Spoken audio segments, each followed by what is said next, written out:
मैं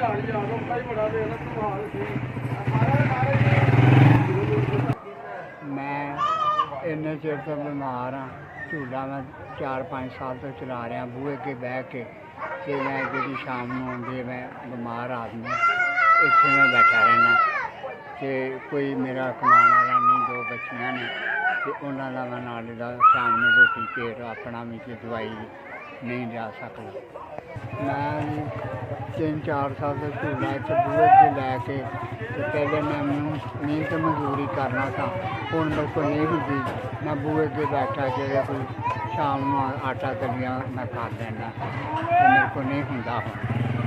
शुगर का मैं मरीज हाँ, दिल का मरीज हाँ मैं। शुगर नाल इन्ने 2 साल तो मेरिया मुड़ियाँ कट्टियां हुई ने। मैं बूहे के रहना दिल का मरीज हाँ मैं। शुगर ना मेरिया 2 बेटियां ने एक भी शादी करती एक मेरे कोल ही रही है। बीवी मेरी कोई नहीं फौत हो गई है तो लिहाजा मैं उन्होंने सिर से बच्ची के सिर से अपना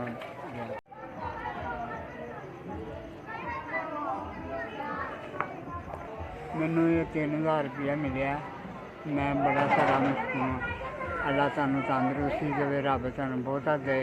मेरा इन्ने के नाल मेरा राशन पालांगा मैं अपने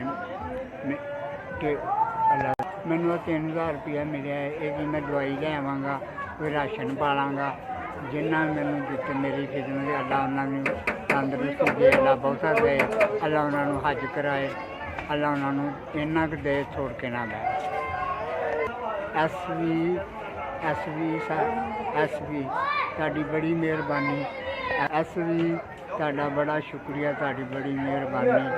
एस वी साहब बड़ी मेहरबानी।